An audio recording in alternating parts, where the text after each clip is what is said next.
Yo, yo, ah! Check.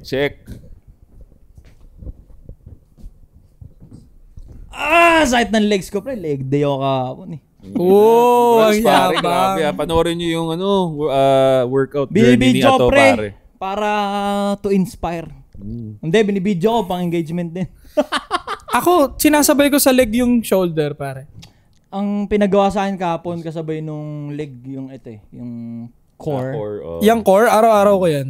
My core. After pare. lagi, di ba? Oo. Pero kasi yung para sa akin dati, pare, hiniwala yung leg talaga. Ang hirap kasi. Sakit. Nahirapan Putang ina ako. yun, para akong sumalis sa ugama, pre. Sakit. Ang hirap.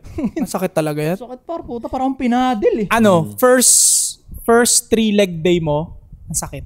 Pero after the first 3 na exercise mo ng leg, okay na. Nasanay ka na. Okay. Kaya nga marami nagsiskip ng leg day. Kaya nga meme yung skip leg day. Oo. Don't skip leg day. Laging meme yun. Ba't kaya nakakatamad ng leg day, pre?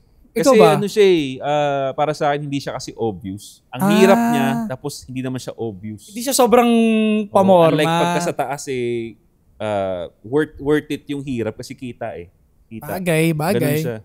Ang hirap-hirap talaga ng leg day. Lalo na pagka, kunyari, commute ka pa. For example, galing ka sa malayong gym. Pag sasakay ka ng jeep, puta dati na-experience ko, sakay ako ng jeep. Wait lang, manang, naglit. Di mo makaakyat dati, pero yun yung pinaka-mahirap sa leg talaga. Legit yung sinabi na to, para kang pinadel niya. First time ko kahapon, actually third day ko, tapos first time kong maka-experience ng leg day. Putang na, parang muntik na akong mapaluhod eh. Nung pagtas ko dun sa huli kong ginagawa. Spaghetti yan, spaghetti legs yan. Pero eto, nakakatuwa na nag-start ako nitong fitness journey ko na influencer na ako, nakilala na ako. Kasi napupush akong wag bumigay. Oh. Kasi pinagtitinginan ako eh. Tapos baka mamaya may nagbibideo, tangin to, hindi niya maangat to. Diba? So, kailangan, napupush tuloy ako. May Maganda cover yun. matter pala. Maganda Ibig sabihin, yun. pwede pala talaga. Hindi, ang ganda nung napipitik yung ego mo at the same time sa maganda siyang paraan. Oo, kaya pala talaga. Tangin. May mga pinapagawa na tangin, parang di ko kaya na. Parang yung pinagawa sa akin nung isang araw. Yung pull-ups, tangin, di ko kaya katawan ko, pre. Pero may machine naman doon na parang susuportahan ka. Pero kahit may machine, pre, Iangat ka hirap na. na hirap ako, Mahirap. pre. Pero dahil may ibang tao, natapos ko, pero mukhang titi na talaga. Pero ayos din no? Magandang abangan yun, bro. Yung improvement mo dyan, para. Tangin ang laki-laki nito. Pag lumaki pa to lalo, di ba? Totoo, mas malapad gas, mas matangkad Wala ka pa, nang diba? sa'yo, pre. Wala nang magbibiro-biro. Buti walang nagtatanong ng... mo ng ganun. Buti walang nagtatanong ng pangalan mo sa gym. Marami nagtatanong. Ganda. Tsaka, welcome sa #1 male. Tangin na, casual nagkwento. Ulo lang puta. Welcome sa #1, naka-podcast nga pala. Welcome sa #1 male podcast sa buong Southeast Asia. Soon sa buong mundo. Malay mo, dahil dito sa ginagawa namin, #1 kami sa Southeast Asia, makuha namin West Philippine Sea dahil dito. Kami na bahala. Yung mga support na nag-aating Ate kong ay babalik ang kulay rosas nakipay ko sa iyo. Mas mauna pa kaming makaligtas dun sa West Philippine Sea kaysa dun sa... Oy! Joson Point nga pala, pare, sa lahat ng social media, TikTok, Facebook, YouTube. Di mo sinabi pare. yung Anti-Support Social Club. Yun. Nandito pala tayo sa Anti-Support Social Club. Yun. Si Sadaw na. Soy Sadao, General ng Soy Army. Mga magsasaka dyan. Sa inyo ang puso ko. Ay, ikaw pala yung soy sa daw. Agrikultura. Loko yan. Dinis yan si ano eh. Uy, issue ka. At Issue ang klase, supremo ng mga liti mong classes na pangit. Na bad trip ka na sa akin nung Wednesday. Saka nung Linggo. Saka nung Lunes, na bad trip ka na. Pag-scroll mo, tangina, sino to? Pag-sabi nito. Siya papalit sa poder ni Christopher Min. Sino ako? Hindi, si Angasa yung pre. Si Angasa. Para sa akin. Si Angasa. Ikaw, sino kami nag-comment? Lakas niya, no? Anong pangalan nung may sense na nakakap? Sinabi ko na Joson Point tayo. Sabi niya na. Joson Point, pare. So may pare, may gustong matuto. May question, pare. Uy, may tanong! Yeah, Ano yan? go. Lagyan mo sila sound. Ito, pare, ang sabi niya, paano daw dumiskarte ang Bisayang lalaki sa Tagalog na babae? Kasi daw, based lang sa perspective niya, no? Anong ito ba tinatawanan mo, pre? Tangin na racist May ka? naisip ako dun sa kasi daw. Sige, tuloy mo muna yung kasi daw. Kasi nga daw, ang perspective niya nandidiri daw yung mga Tagalog na babae sa Bisaya. Grabe ka naman sa sarili mo. Ang inisip ko dun sa kasi daw parang paano manligaw ang lalaking Bisaya sa Tagalog na babae kasi sawa na kami sa puno ng saging. Kala ko ganun yung sasabihin mo. Hindi ako nagsabi nun ito. Hindi. Yun nga, Arit, ang inang yan. Paano nga ba, bro? Paano nga ba? Alin, mabutasan yung puno ng saging?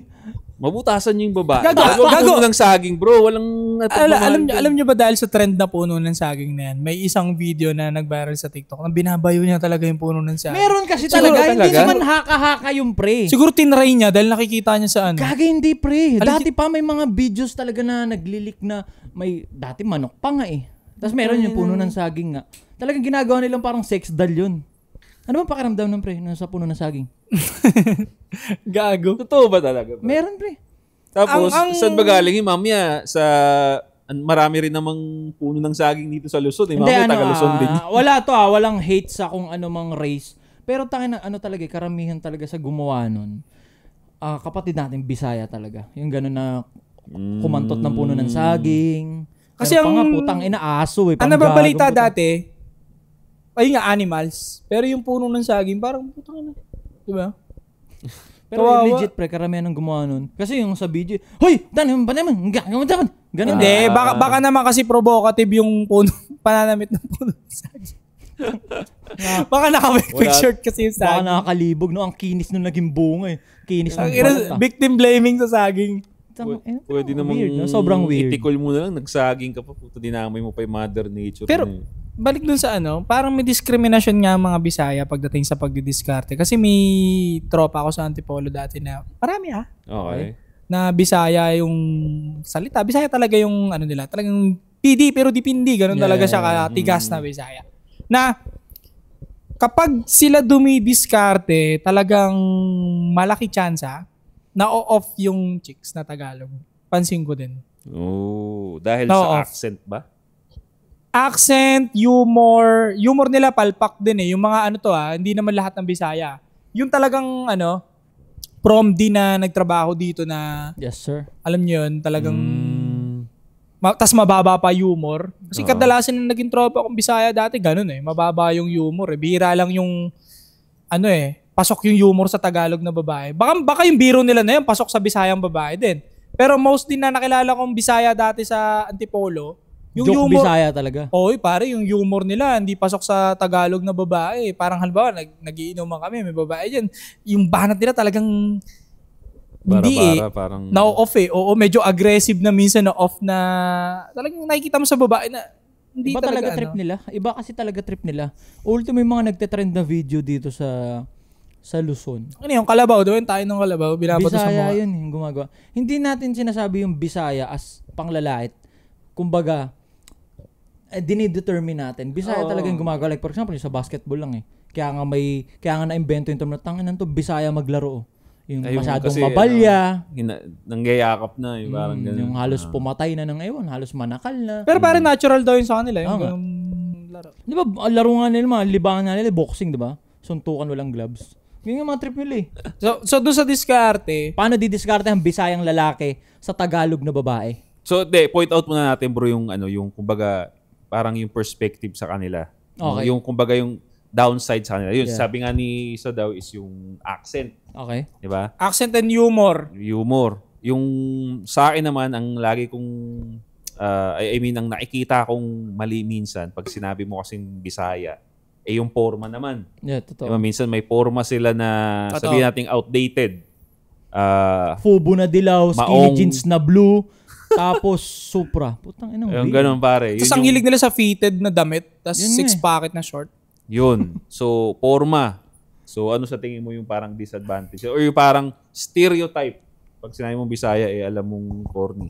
Para ma-point out natin, para alam din natin yung solution. Bago natin bigyan solution, punayin ko lang din na madalas na late kasi yung yung Bisaya madalas eh. Kaya sila nadi-discriminate ng Tagalog. Pasensya na pero mostly talaga late sa pormahan, late sa mga bagay-bagay dito sa Luzon. Pero kung sa diskarte, walang pinagkaiba yan sa pinapayo namin sa inyo sa lahat. Kasi yung payo namin pan-general. Lahat buong to.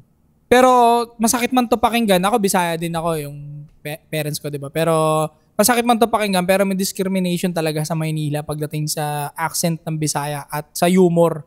Masyadong expressive yung mga Bisaya, tol. Mapababae, lalaki yan. Pansin mo pag tumawa, pag nag-joke. Sobrang expressive sila, masayahin na malakas yung boses nila. Malakas yung boses. So,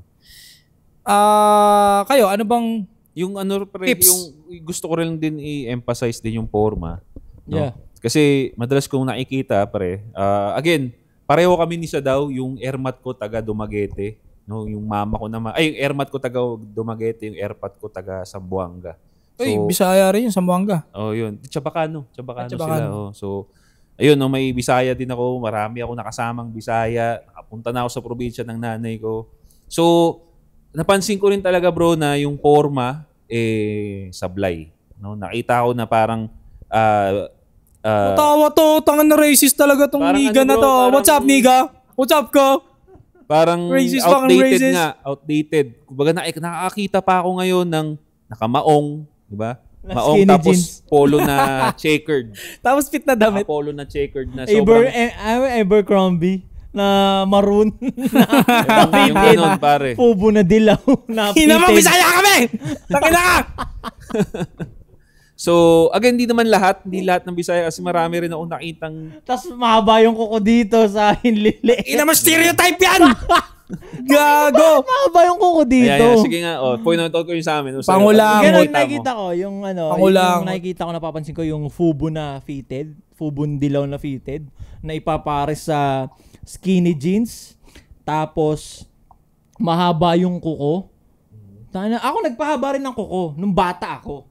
Kasi wala ka pang disiplina nun. Pero ngayon po, lalaki ka, yung kuko mo malinis. Tangan ang haba ng kuko dito, pre. In general, pre. Di ba? Tapos Stereotype yan, tol. Yung sa forma talaga, pre.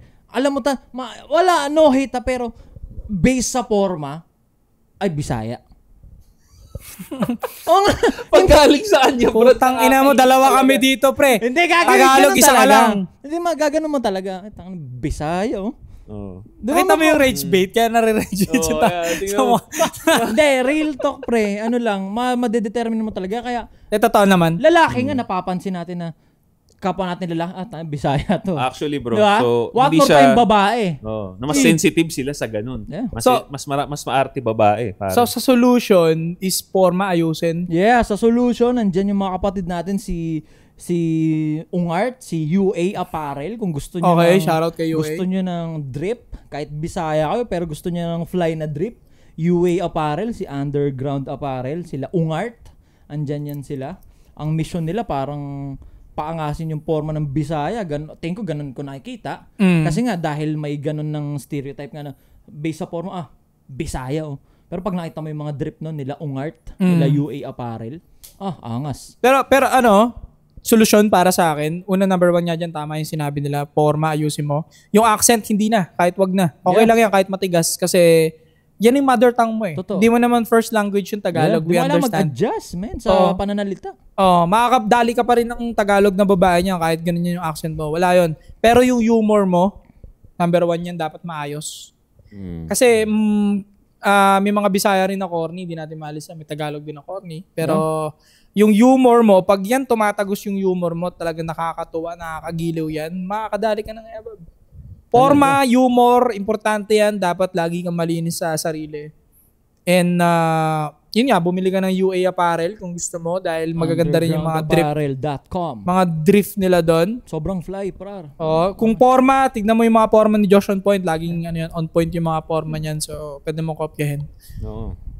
And, walang pinagkaiba. Mostly sa tips namin sa Tagalog, parehas lang din in general na be vigilant pagdating sa pangarap mo, be aggressive, and dominant sa gusto mong platform na bagay na gusto mong maabot sa sarili mo. Yun din ang pansin ko, pare. Yun din. Agree ako doon sa platform. Kasi pare, again, ang main purpose namin dito ay tulungan kayo. Okay? Kung ma-open kayo rito, kasalanan mo na yan. Ang inaano ko lang, ang gusto ko rin i-point out dito yung sinabi ni Sadaw na platform. Kasi napansin ko rin, isa rin sa mga stereotype ng Bisaya, ang lagi ninyong kino-consume na content, Bigo Live. puro lang din puro comedy. Yeah, Puro comedy. comedy. So, kaya babaeng Babaeng malaswa sa Bigo Live. Yun lang. Ganun. Puro thirst trap. Puro comedy. Yan ang pinagkaiba dito sa Luzon. Kasi dito nga sa Luzon, maarte yung tao dito. So, most of the time, puro pang self-improvement. Correct. Kung hindi self-improvement, ganito sa Luzon eh. Kung hindi self-improvement, kasuputan. Ganun. Correct. So, sa inyo, parang puro, hindi naman kasuputan, hindi rin self-improvement. Parang comedy. Ibang category. Ibang category yung kinukuha ninyo. So, parang napapansin yung tuloy, parang iba kami kasi iba yung category. Ang inaano ninyo, puro comedy. Mas westernized kasi yung Luzon. Lalo mga babae. Tama. So, tip ko sa inyo, kung may Bisaya man nanonood dyan, baguhin ninyo yung mga pinapanood ninyo. Kung gusto niyo yung mga tropa ninyo, pamilya ninyo magbago rin, sabihan ninyo, ibahin yung kinokonsume na content, wag puro comedy. Mag-self-improvement kayo, manood kayo ng self-improvement mga pare, importante yun. Kasi yun naman ang gusto mo may mag-improve kasi nga gusto mong dagit ng improve na babae. Well, mag-improve ka bilang lalaki. Correct. Diba? So, tapos yung sa accent din bro, napansin ko lang kasi marami din akong kilalang Bisaya sila, descent Bisaya, pinanganak na Bisaya. Pero ang galing sa chicks kasi alam nila yung Tagalog nila, kumbaga watik na, kumbaga wala na sa ayos. So, ang ginagawa nila ngayong diskarte, English naman pare. Oo, smooth sila mag-English, tol. Ini-English nila. So, pasok ka sa Tagalog, pasok ka sa above sa BGC. Diba? So, yun na lang. Palit ng kinokonsume sa internet, no? Tama. May masasuggest kayo bilang mga Bisaya kayo? Sinong masasuggest? Utang ng din ng Bisaya mo Yung salita mo gago. Bisaya kayo. Parang derogatory. Parang N-word pare. Kaya nga Wala. That's on you, man. That's on you. Kami na yung may kasalanan. Kinang-kinang May masasuggest kayo bilang Bisaya bukod sa Anti-Supot Social Club? Yun nga. Number 1, forma. Accent. Yakapin mo accent mo. Okay lang yan. May mga Bisaya na cute yung accent nila, pre. And pwede mong gawing funny and witty yung accent mo. Halimbawa, kung mamali ka ng Tagalog, that's fine. Basta yung humor mo on point. Yung forma mo on point. And tama, mag-change ka ng algorithm mo sa internet at wag ka mag-consume ng mga brain rot masyado na puro comedy na may mga video pa nga, binabato ng tayo yung para doesn't make any sense. Okay, tignan mo, kaya hindi nila mapigilan na kaya naging joke sa kanila yung pagbira ng puno. Paano? Libog. Puro libog eh. Puro thirst trap ang kinukonsume kasi. Diba? So, puro libog. Talagang maghahanap ka ng paglalabasan dyan. Yan. Kita mo yung puno, libre. Yun ang inano mo. Diba? Kasi pa nga puro nga libog ang pinapanood. Kasi puro libog. Actually, kahit sa Luzon, puro libog pa rin eh. Pare-pareho kasi kayo eh. Pero dito kasi may mga 500, 1K, 1.5. Merong paglalabasan talaga. No? Saka, matanong kita, bakit gusto mo pa kasing dumiskarte ng Luzon na babae? Kami nga, gusto namin ng probinsya ng babae. Maganda. So, bakit? Point. Ba't tatalunin mo pa yung mga babae dito sa Maynila? Sinabi ko na nga sa kanta ko yan. Mostly si Rana. Yeah. Magandang point yung sinabi mo, bro. Bakit ka nga naman didiskarte ng Tagalog na babae? Luwas ka kasi dyan sa sa lugar nyo. Andyan yung mga magagandang isda sa inyo di ba? Mapuputi, mga Bisaya kasi babae, mapuputi. Cute nga, nakukitan nga ako sa babaeng Bisaya. Wasari. Magandang point yung Wasariwa. Bro. Sariwa, diba? Natatawa nga ako, nakikitan nga ako sa accent ng babaeng Bisaya minsan. Kikitan ako, lalo pag maganda. Sagad mo pa, Col! Nagkukitan talaga ako, pre, sa accent ng babaeng Bisaya, lalo pag maganda. So ikaw bro, anong pwede mong mabigay na advice? Type nyo. Tagalog kayo, no? Squatter ako sa Maynila Balat Ilocano lang. Ano nyo, search nyo sa Facebook. Hindi mo narinig. Taka, may dugong Ilocano ka, pre. Ina. Hindi, totoo. Tanongin mo baka yung yung kanununuan mo, may dugong Ilocano yan, pre. Quezon tsaka Bicol. Bicol. Di may pagkabisaya ka rin, Bicol eh. Tama yung forma ko.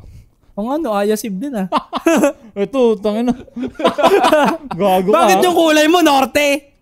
Para kumakain na sa lagubang. Gago. Type nyo sa Facebook. Gago, mahal yun dun, pre. Follow nyo si 300 pesos daw yun. Sino content creator? Tama. Ang nangyayari kasi, di ba, yun nga, totoo. Parang na-fantasize nila yung pagiging lowball yung Bisaya kaya nadadala nila dito. So, Mm.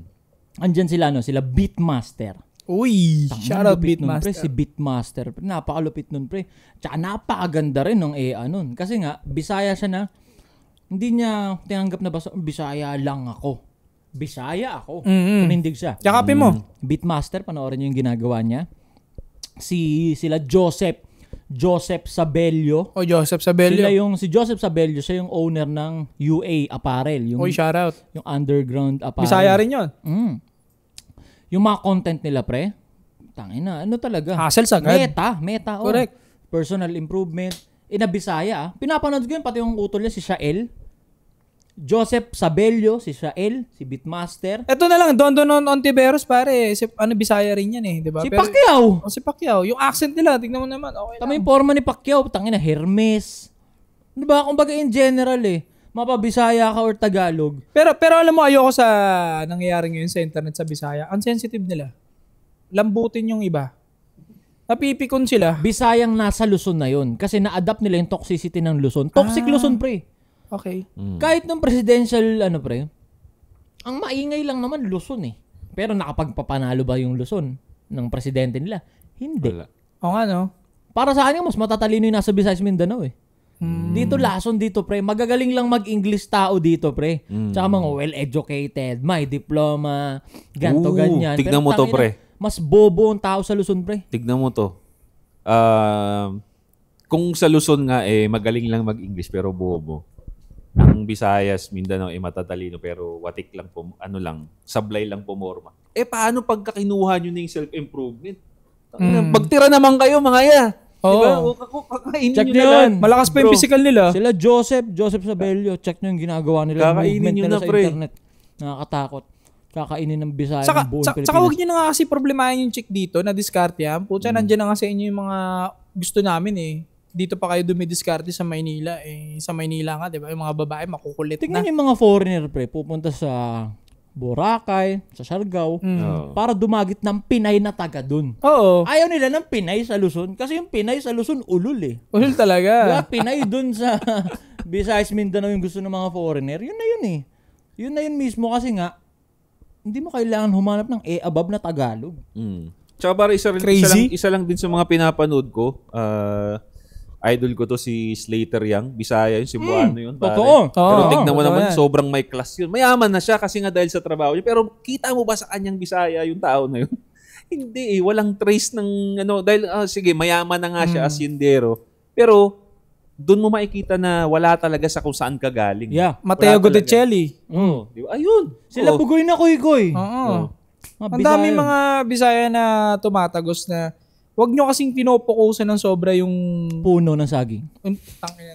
yung mga bagay na yakapin ninyo instead na alisin, i-embrace ninyo and i-empower pa ninyo. 'Di ba? Pero pinaka number one sa akin root cause talaga sa diskarte is yung humor, napaka-importante. Forma. And mag-adventure ka pa sa buhay mo para nasa gayon pag may naka-date ka, marami kang stories na mabubuga. At ang mga babae, madali na lang yan. Actually, pare, in general, basta inayos mo yung sarili mo bilang lalaki, Mapaluzon, Visayas, Mindanao ka man, pasok ka sa lahat. So, kung gusto pa ng pangalawang tuloy sa buhay, pare, don't forget to subscribe, hit the bell para notify kayo sa mga bago nating videos. Agree ba kayo sa mga sinabi namin, sa mga Bisaya dyan na hindi nyo ramdam na Bisaya kayo kasi malupit kayo? Comment down below. Ano yung mga ginawa nyo? Ano mga ginawa ninyo, pare? Interested yan. Marami kayo matutulungan dyan. Tsaka So, sa yeah. mga sa mga Bisaya din na nanonood, curious kami. May dugong Bisaya kaming tatlo eh. Anong pakiramdam? Siya tulang dugong kulay Anong norte. pakiramdam nung sa puno ng saging? Curious kami. Kasi ba't kinakahumalingan? Kakain kami pagmame. 24! Ang aga! 26 na eh.